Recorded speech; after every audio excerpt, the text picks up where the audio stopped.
A'udzubillahi minasyaitonirrajim. Bismillahirrahmanirrahim.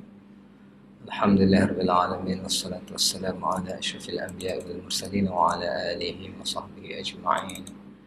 Subhanaka la ilma lana illa ma 'allamtana innaka antal alimul hakim. Allahumma rabbi shrah li sadri wa yassir li amri wa hlul 'uqdatam min lisani yafqahu qawli.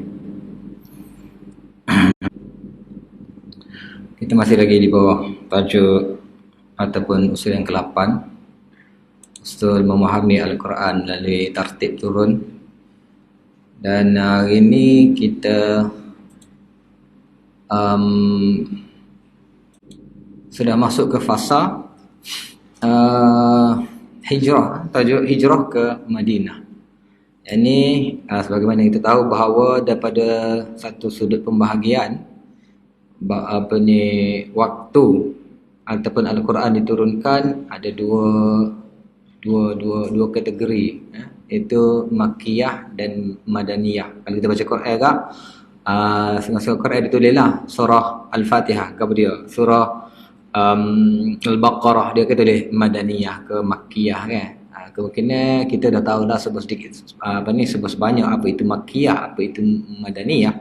Tapi selepas kita kaji ataupun selepas usul-usul ini dibincangkan, mungkin selepas ni mungkin kita akan tengok daripada sudut yang berbeza, ataupun ayat yang kita baca surah-surah tersebut, kita akan tahu apakah penceritaan, apakah intipati surah tersebut. Ataupun kalau kita mendengar ayat-ayat tertentu yang surahnya kita sudah tahu surah apa, ataupun mungkin kita tahu, tapi ayat-ayat tersebut boleh kita kata membawa kita kepada imbauan-imbauan perjalanan sirah Nabi sallallahu alaihi wasallam melalui clue-clue dalam ayat-ayat surah-surah yang ialah dibahagikan kepada sama ada Makkiyah atau Madaniyah. Baik. Makkiyah kita telah bahas, ataupun ulama tafsir telah membagikan pada 4 peringkat. Peringkat yang pertama ialah peringkat dakwah Nabi secara sir. Yang kedua, Nabi mula mengemukakan dakwahnya secara umum, dan ayat-ayat yang diturunkan berkaitan dengan penolakan, ejekan dan seumpamanya. Begitu juga pada peringkat ketiga, peringkat keempat, ejekan semakin semakin kita kata berluasa, dan ancaman-ancaman pula semakin gelaran-gelaran, label-label dan tekanan-tekanan penulisan semakin teruk. Itu peringkat keempat. Dan akhirnya peringkat yang keempat itu juga ada hint-hint ataupun ada isyarat-isyarat kepada Allah membenarkan umat Nabi Muhammad SAW ataupun orang mukmin untuk berhijrah. Di samping ayat itu juga banyak Allah mengukuhkan cerita-cerita tentang pembalasan Allah terhadap kaum-kaum terdahulu yang menzalimi orang-orang beriman dan para anbiya ataupun para mursalin sebelumnya. Itu peringkat-peringkat yang kita boleh dapati dalam ayat-ayat Makkiyah. Baik. Seterusnya ayat-ayat Madaniyah. Ini ayat-ayat yang turun selepas penghijrahan Nabi SAW ke Madinah. Baik, 24 surah telah diturunkan setelah Rasulullah SAW berhijrah ke Madinah, iaitu pada 20 Safar tahun ke-14 kenabian. Tarta tertib turun ayat-ayat dan surah-surah Madinah. Baik. Yang pertama surah yang turun adalah surah Al-Jumu'ah. Surah Al-Jumu'ah. Dan banyak juga sebenarnya daripada nama-nama surah ni pun kita sudah boleh baca kan.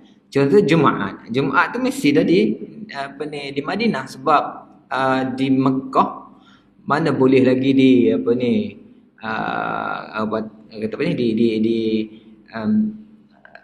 diwajibkan Jumaat. Nak semaya pun tak boleh. Jadi surah Jumaat surah awal ataupun surah pertama, ataupun boleh kita kata pada tahun 1 Hijrah. Baik. Dalam ataupun isi kandungan utamanya khutbah dan hukum hakam sembahyang Jumaat.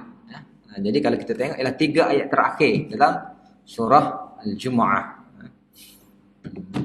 Sini ada tak ada turutan sepatutnya mungkin selepas ni lah. Sebab ni hak lama lagi. Mungkin kita kita boleh tulis turutan surah dan juga ayat-ayat juga. Sekarang ni kita tengok suratul Jumaah. Baik, kita tengok 3 ayat terakhir suratul Jumaah. Ya ayyuhalladzina amanu idza nudiya lis-salati min yaumil jumu'ah fas'au ila dzikrillahi wa dzarul bai'. Dzalikum khairul lakum in kuntum ta'lamun. Fa idza qudiyatis salatu fantashiru fil ardi wabtaghu min fadlillahi wadhkurullaha katsiran la'allakum tuflihun. Wa idza ra'aw tijaratan aw lahwan infaddu ilaiha wa tarakuka qa'ima qul ma 'indallahi khairun minal lahwi wa minat tijarah wallahu khairur raziqin. Ya, wahai orang beriman, idza nudiya lis-salat, bila sembahyang Jumaat itu diazankan ataupun dipanggil, diseru, fas'au ila dzikrillah, maka bersegeralah kamu untuk mengingati Allah, wa dzarul bai', dan tinggalkanlah jual beli. Dzalikum khairul lakum in kuntum ta'lamun, kan itu adalah lebih baik sekiranya kamu ketahui. Fa idza qudiyatis salah, apabila sembahyang itu telah tamat ataupun telah selesai, fantashiru fil ard, maka hendaklah kamu bertebaran di atas muka bumi, wabtaghu min fadlillah, dan carilah kurniaan Allah, wadhkurullaha katsira, dan ingatlah Allah dengan banyak-banyak, la'allakum tuflihun. Wa idza ra'aw tijaratan aw lahwan infaddu ilaiha, dan apabila mereka melihat perniagaan ataupun lahwan ataupun satu apa lahwan ni,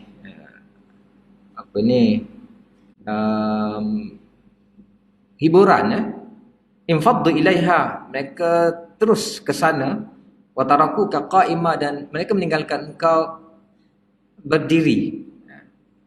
Mereka meninggalkan engkau dalam keadaan engkau berdiri. Qul ma 'indallahi khairul minal lahwi, katakanlah apa yang di sisi Allah itu lebih baik daripada hiburan, atau minat tijarah, ataupun lebih baik daripada jual beli itu. Wallahu khairur raziqin, Allah itu sebaik-baik rezeki. Okey, ini ayat 3 ayat terakhir, ayat tentang sembahyang Jumaat. Di dalamnya juga ada khutbah qaiman, tu Nabi berkhutbah, dan hukum hakam sembahyang Jumaat. Maksudnya apa kaitan sembahyang Jumaat pun diambil dari 3 ayat inilah. Kalau hukum hakam sembahyang Jumaat ataupun apa saja yang berkaitannya, rukun ke apa, diambil daripada 3 ayat ni. Dalam hadis mungkin dibahas panjang lah, tapi ayatnya hanya sebegini saja ya. Baik, jadi ayat ini, ayat tentang sembahyang Jumaat ini berlaku pada tahun yang pertama. Ini pada tahun yang pertama, dan ini berlaku hijrah lah, sebab Jumaat tidak dilakukan di Mekah. Dan ini didirikan di Quba. Quba ni maksudnya peringkat awal lagi. Nabi tak masuk Madinah lagi. Nabi duduk di Quba, dibuat sembahyang yang pertama Jumaat di Masjid Quba. Baik. Cuma masalahnya, sini kita tengok pentingnya usul. Kan? Surah Jumaat turunnya pada awal hijrah. Tahun pertama hijrah. Dan ini berlaku masa mana ni? Masa peringkat Nabi mula-mula sapa, dan di Quba, bukan di Masjid Nabawi. Ada masjid lepas tu baru pembinaan Masjid Nabawi. Okey.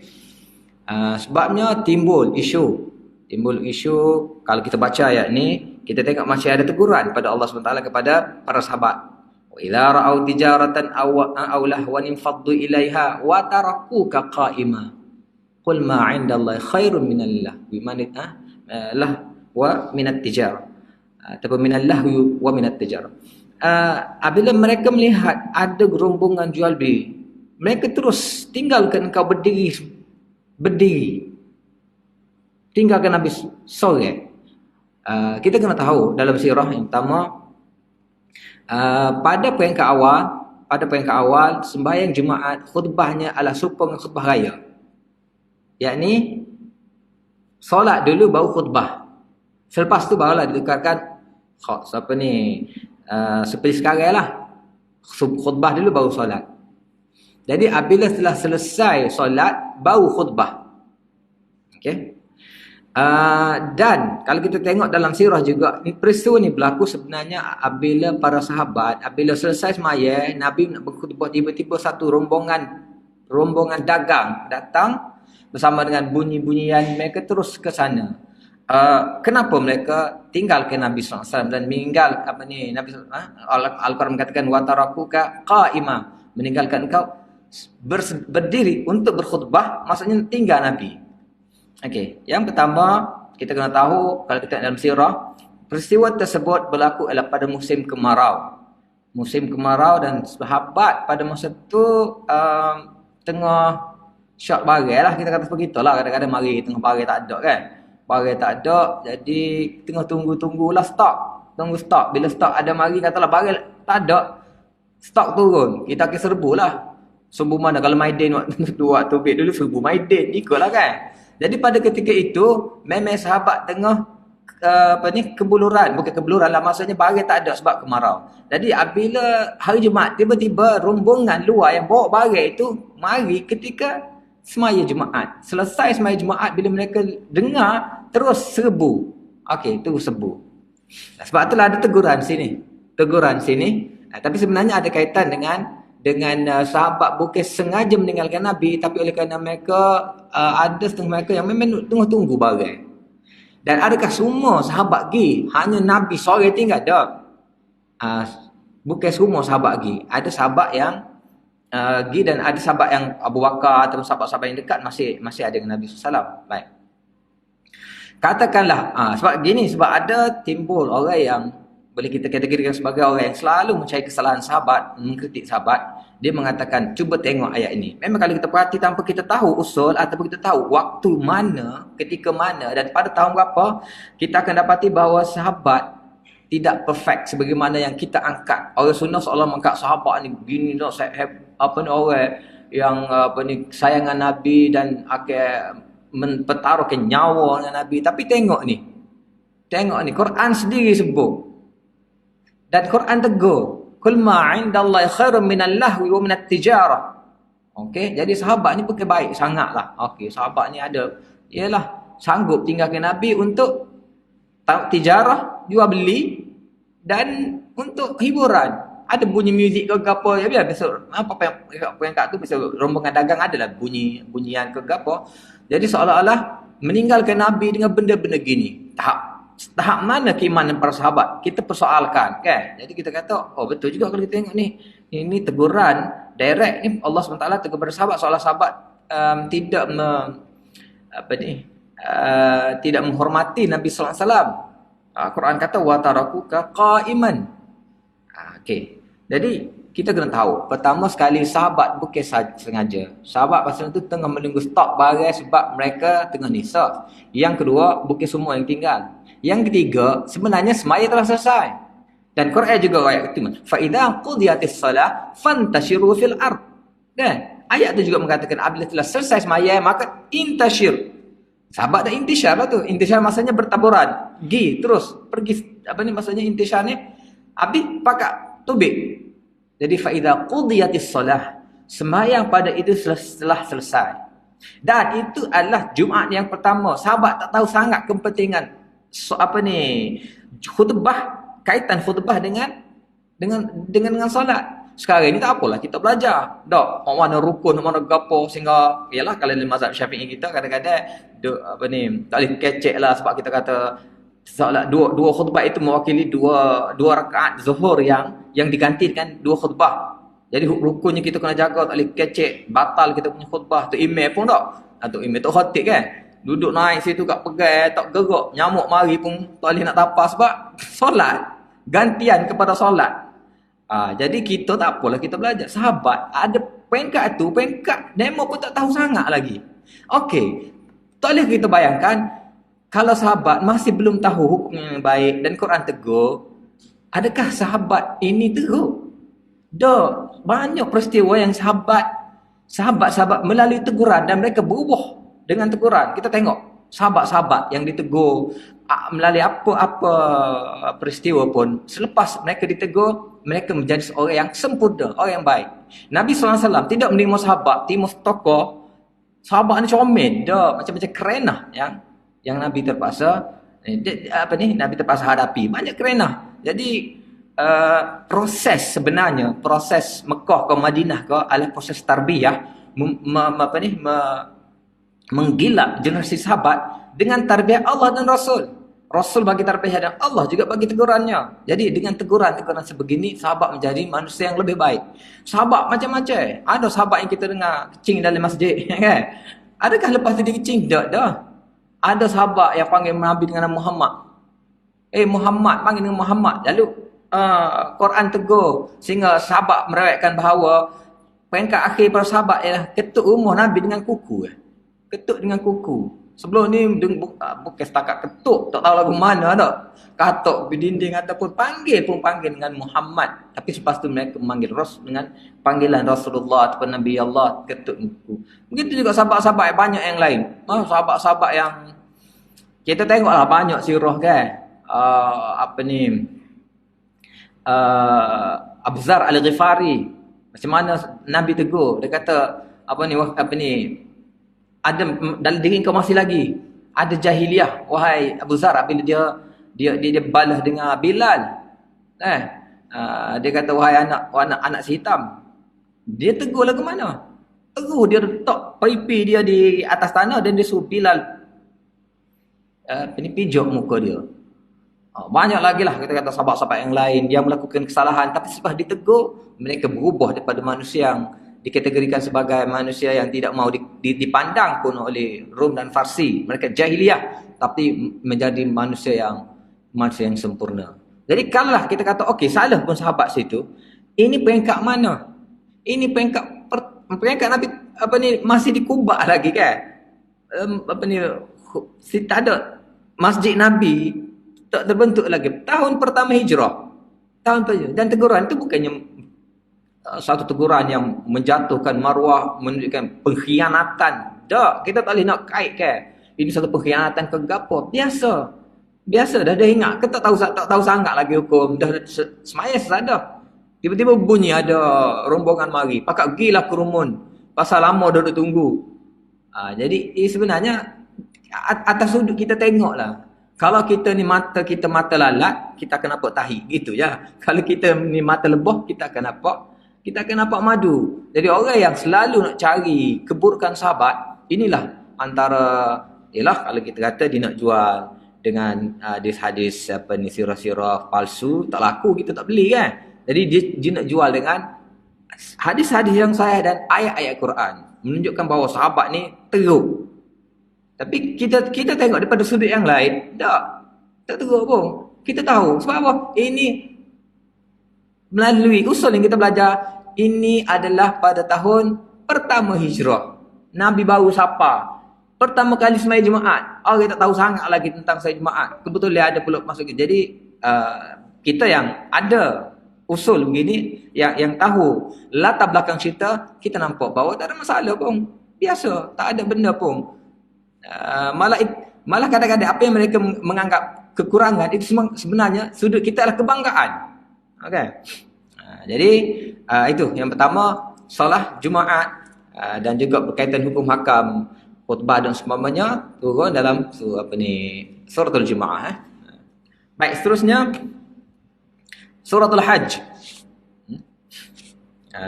Suratul Hajj kita boleh tengok pada ayat yang ke-31 dengan 39.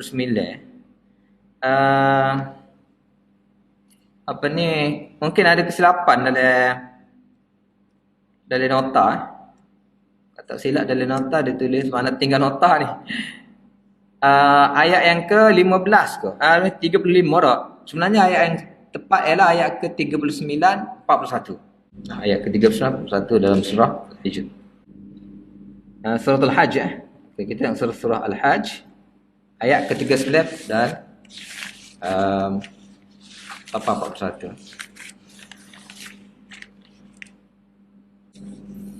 Ikut turutan surah Al-Hajj ni surah ke-22.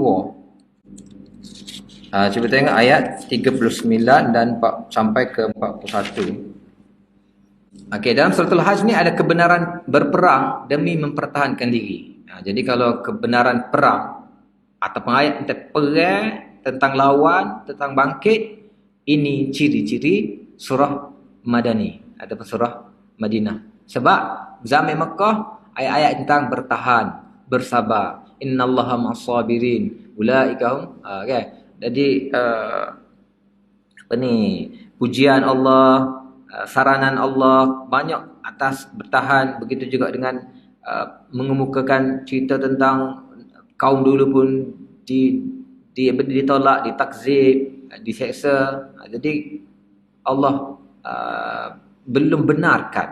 Allah belum benarkan untuk kita membalas ataupun bangkit untuk melawan. Itu sama apa tu ciri-ciri ayat-ayat Mekah. Okey. Zaman Madinah ni kebenaran untuk melawan.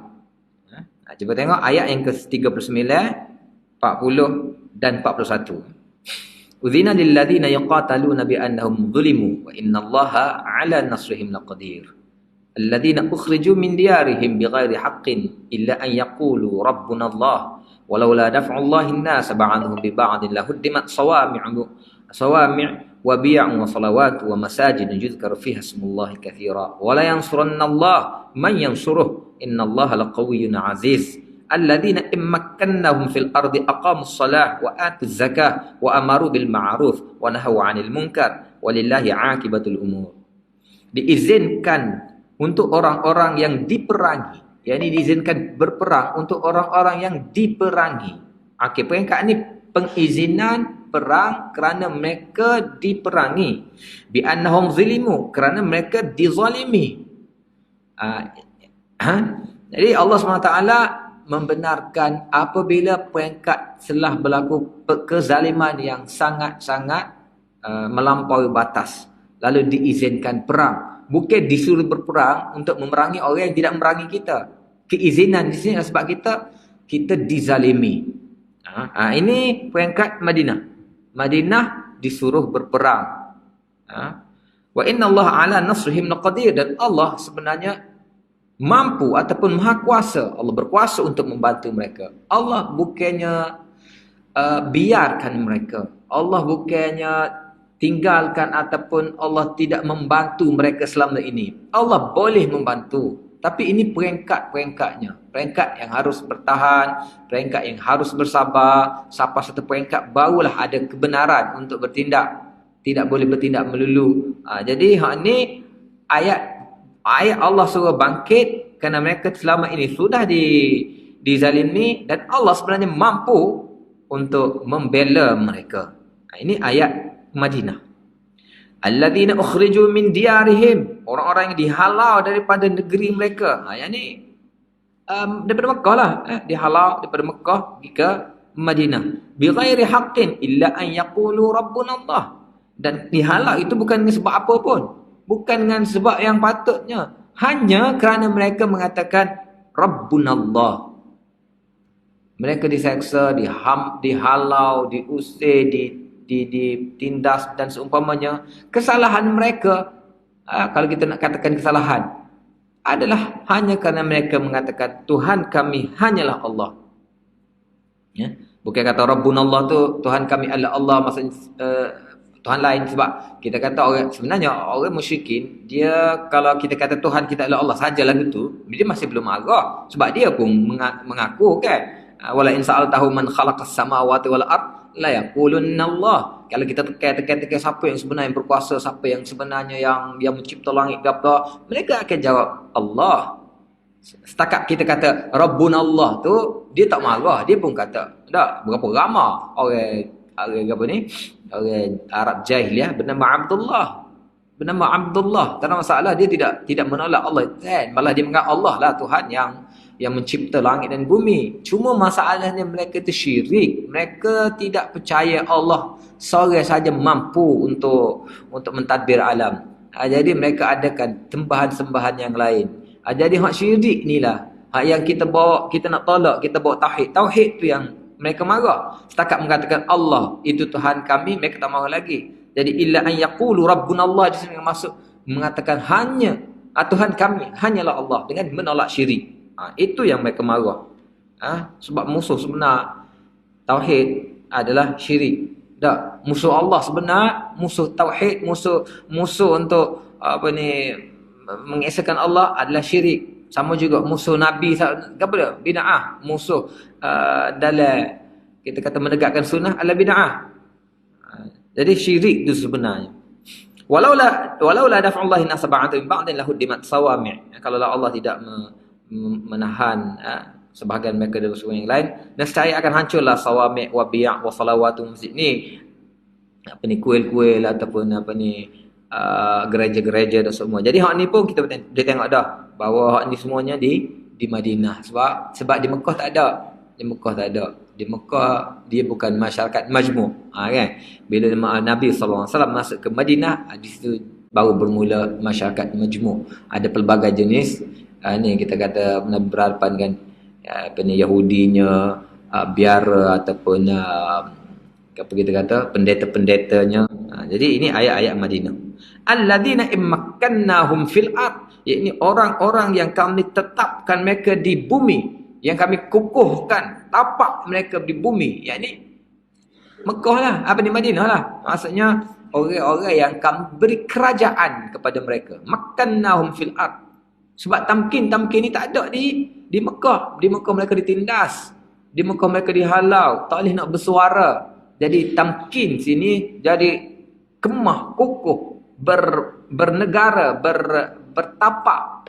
Yang kami letakkan tapak mereka ini aqamus salah. Orang yang kami beri kerajaan, mereka mendirikan sembahyang, wa atuz zakah, wa amaru bil ma'ruf. Ini sifat-sifat sahabat berada ataupun Nabi SAW dan sahabat yang berada di Madinah. Yang ni Allah beri tapak ke dia, dan dia bila dapat tempat, bila dapat kuasa lah kita kata tak, tamkin ni bila dapat kuasa, mereka tidak menyalahgunakan kuasa, sebaliknya mereka mendirikan sembahyang, mengeluarkan zakat dan seumpamanya. Jadi ayat-ayat begini menunjukkan bahawa ini adalah zaman ataupun fasa Madinah. Okey. Baik, seterusnya yang ketiga, At-Taghabun. Surah At-Taghabun masih lagi peringkat awal lagi, iaitu pada tahun 1 Hijrah lagi, ya. Dan surah At-Taghabun ni, kalau kita nak tengok ayat 16, ayat 7, ceritanya tentang pendahuluan ajaran jihad dan infak di jalan Allah Subhanahu Wa Taala. Kita tengok surah At-Taghabun. Ini ayat akhir lah, 16-17.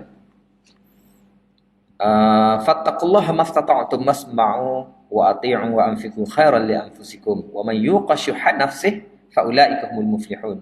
In tuqridullaha qardan hasanan yudha'ifu lakum wa yaghfir lakum wallahu syakurun halim. Alimul ghaib wasyahadah al-azizul hakim. Ini tentang jihad dan infak pada jalan Allah SWT. Sebab jihad pada ketika itu tegaknya adalah dengan infak, dengan harta benda para mukmin sendiri. Bukannya pada masa tu dana sudah cukup, KJS sudah ada dana ke apa, tak ada. Ketika mula Nabi SAW bertapak di Mekah ataupun di Madinah, bahawa Madinah bukanlah sebuah negara kaya. Sebab kita tahu bahawa mereka petani, mereka penternak, dan para sahabat yang datang ke Mekah pun selas pinggir, tak ada yang kaya. Tak, daripada Mekah semua yang kaya-kaya pun seperti Abdurrahman bin Auf pun kaya sama mana pun, siapa sana apa pun tak ada. Semua terpaksa ditinggalkan. Jadi siapa sana tidak ada satu, kita kata apa, dana untuk membiayai peperangan jihad ataupun kita kata inilah ketenteraan negara. Jadi situ Allah SWT nak biar sahabat keluarkan sendiri duit. Sebab tu kita ayat-ayat tentang infak fisabilillah di sini merujuk kepada jihad, kepada jihad. Jadi ayat dia fattaqullaha mastata'tum wasma'u wa ati'u wa anfiqu, infaklah. Zaman Mekah kita tak kutip dana, sebab kita tak ada satu benda yang perlu untuk kempen-kempen peperangan seperti ini yang memerlukan pada dana ataupun kita kata kelengkapan gini. Mekah tak ada. Infak ni kalau ada pun ada betul-betul kecil, bukan satu kempen perdana lah kita katakan. Ini dalam bentuk satu kempen perdana. Infak keluar, Nabi suruh infak.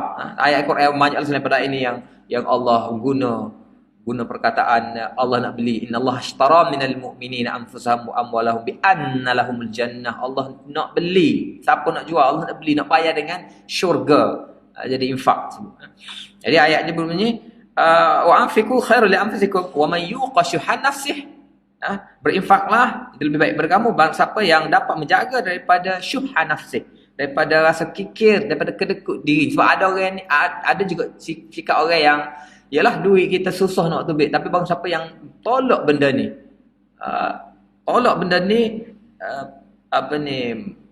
pasrah keluarkan duit tanpa sayang kepada duit tu, faulaika humul muflihun. Dan kita tengoklah dalam sirah bahawa sahabat dah ada Abu Bakar kau keluarkan semua harta benda dia, sahabat semua yang tak ada cari keluarkan belaka. In tuqridullaha qardan hasanan, sekalian kamu memberi pinjaman kepada Allah, pinjaman yang baik, yudha'afu lakum, Allah akan gandakan. Jadi ayat kempen infak, kita kata kempen perdana dalam nak mengumpulkan kelengkapan peperangan ini di zaman Madinah. Okay. Baik, seterusnya yang ketiga surah Al-Baqarah. Turutan kita lah surah yang kedua, turun pada tahun kedua Hijrah, sebelum perang Badar.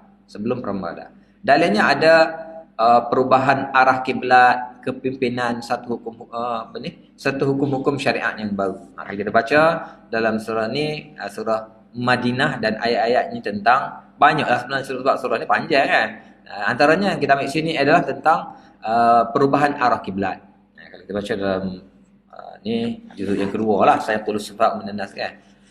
Saya qulu sifat minan nas ma wallahu ma'an qiblatihim allati kanu 'alaiha kullillahil masyriqul maghrib. Siapa pada ayat qad nara taqalluba wajhika fis sama' falanuwalliyannaka qiblatan tardaha fawalli wajhaka syatral masjidil haram. Ini peringkat Nabi SAW. Kenapa Nabi duk lenggok-lenggok tengok ke langit tak? Nabi lenggok-lenggok ke langit sebab Nabi sangat-sangat merindui ayat ataupun arahan untuk bertukar kiblat. Nabi tunggu lama tu. Sebabnya dalam sirah kita tengok bahawa Nabi SAW semasa dia Mekah, solatnya sudah menghadap ke arah Kaabah. Walaupun sebenarnya solat pada awalnya tidak menghadap ke arah Kaabah, sebaliknya Baitul Maqdis. Masih lagi kita kata syariat sebelumnya, yakni solat pada peringkat sebelum tahwil kiblat tersebut, arahnya adalah ke Baitul Maqdis. Jadi Nabi SAW bahasa di Mekah, dia tak ada masalah untuk semaya menghadap ke arah Kaabah. Sebab apa? Sebab dia boleh pilih. Muka dia kapal tu, dia boleh pergi satu sudut yang mana dia boleh menghadap ke arah Syam ataupun arah Baitul Maqdis sekali dengan arah kiblat. Jadi semaya dua kiblat, bukan dua kiblat lah sebab kiblat hanya satu pada masa, tapi dia boleh menghadap dah ke arah Kaabah. Di samping arah tersebut juga menuju ke arah Baitul Maqdis. Okey, semayanya di Mekah. Tapi apabila pergi ke Madinah, dia tak boleh lagi nak menghadap ke arah Kaabah. Dia tak boleh lagi menghadap Kaabah sebab Madinah kedudukan dia betul-betul tengah. Betul-betul tengah di antara Baitul Maqdis dengan kita kata Kaabah ataupun dengan Masjidil Haram lah. Jadi dia terpaksa membelakangi. Jadi dia tak sedap. Dan dia rindu, dia nak supaya Allah Subhanahu Wa Taala tukarkan cepat-cepat. Sebab itulah Allah kata qad nara taqalluba wajhika fis sama'. Kami lihat, kami tahu engkau mendongak-dongakkan kepalamu ke langit sebab nak tunggu Jibril buat turun hukum. Jadi Allah kata falan walliyannaka qiblatan tardaha. Kami akan pusingkan kiblat yang kau suka. Akhirnya Allah kata fawalli wajhaka syatral masjidil haram. Dan pada ketika itu, sebagaimana kita dalam hadis, bahawa berlaku ketika Nabi tengah semaya. Dan tahwil pemusingan itu berlaku ketika tengah semaya. Jadi orang sahabat ataupun para mufassir, para syurah hadis pun mikir lagu mana, sebab terbalik apa ni kita 180 darjah. Macam mana tu? Imam dengan makmum, macam-macam pendapat mengatakan ya. Tapi ayatnya boleh berlaku dengan semua segitu sebab kesediaan. Mereka menunggu-nunggu. Sahabat pun tahu, Nabi tahu, jadi mudah untuk berlaku. Baik. Jadi kepada dia sebenarnya pemusingan ataupun tahwil kiblah ni. Daripada sudut kita tengok, kita nampak macam ialah ini kiblah lah, sebenarnya ada benda yang lain. Ada maksud tahwil situ ialah pemalingan daripada Baitul Maqdis ke Kaabah, ialah pemalingan daripada syariat Yahudi kepada syariat Islam yang baru, ataupun syariat Bani Israel kepada Arab. Itu sebenarnya. Itu sebenarnya. Jadi orang tak tahu, orang ngaji kan. Qad sayaqulu sufaha'u minan nas ma wallahum an qiblatihim allati kanu 'alaiha. Orang yang tak tahu, orang yang bodoh mengatakan, apa hal ni? Apa sebab ni tiba-tiba pusing gini ni? Tapi sebenarnya ada isyarat dia. Isyarat pengubahan, isyarat perubahan daripada ahlul kitab sebelum ni yang berpegang dengan kita kata syariat nabi-nabi Bani Israel akan berubah bertukar kepada syariat yang dibawa di sebelah Arab pula. Okay. Jadi ayatnya tentang perubahan kiblat tu tentulah Madinah lah. Okay.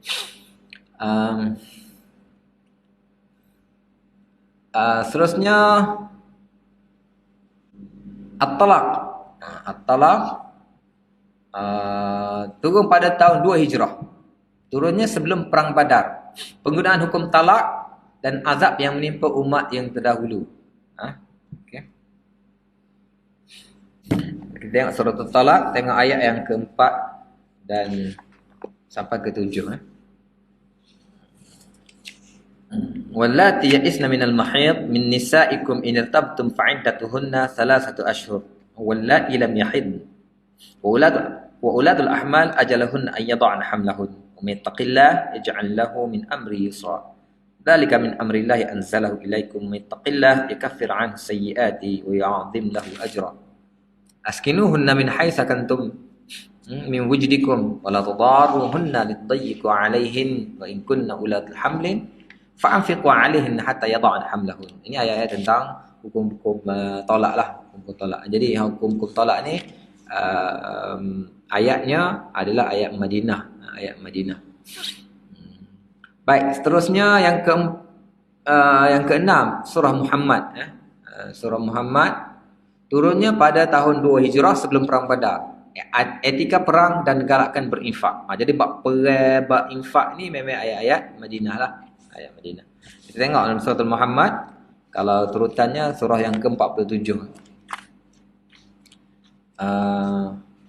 Dan kalau ayat surah Muhammad tersebut, boleh tengok pada ayat 4, 7, 13, 20, 29, 31. Contohnya ayat 4. Fa idza laqaitumul ladzina kafaru fadarbar riqab.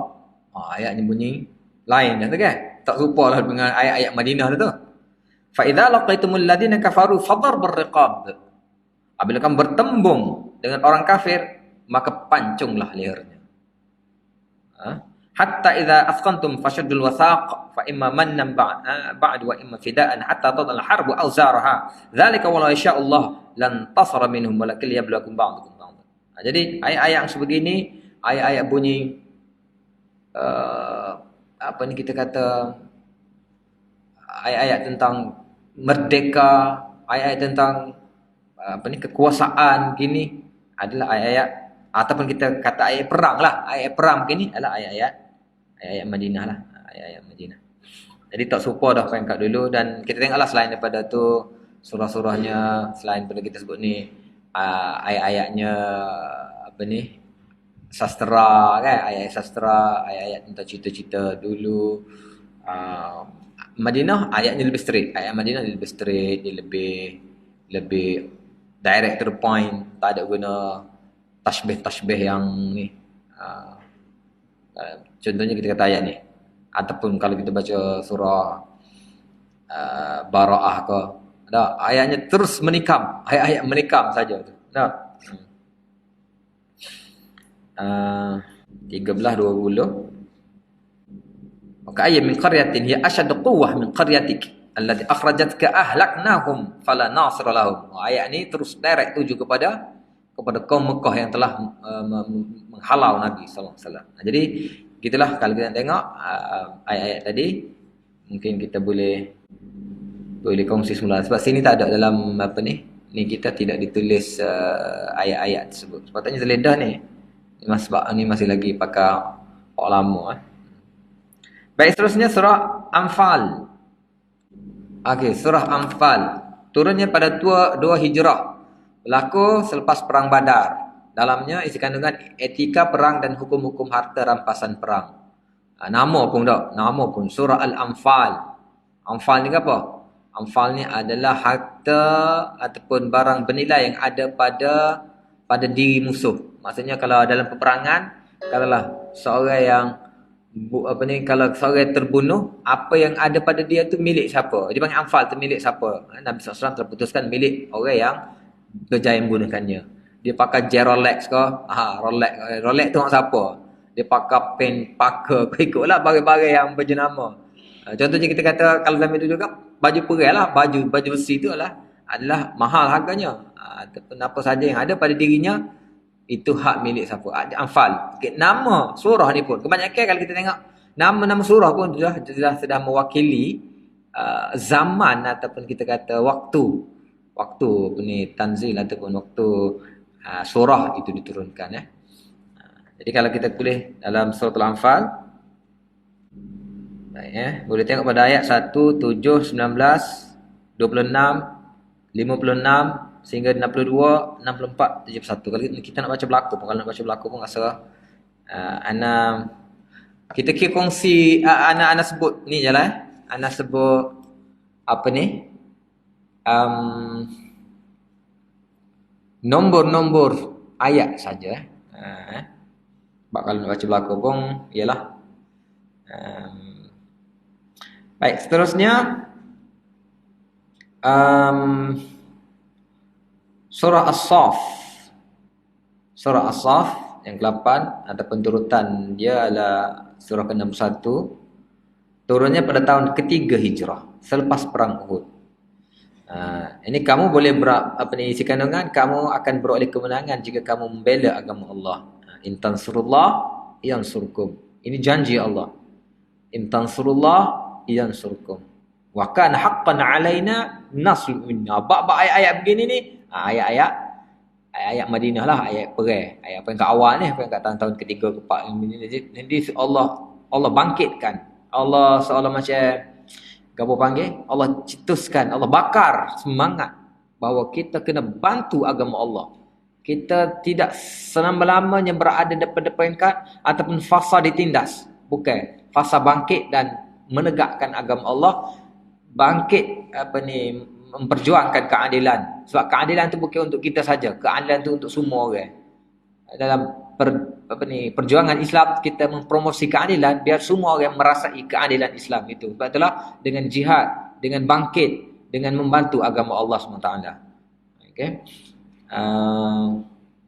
Seterusnya surah Ali Imran. Panjang surahnya, ada banyak ayat je.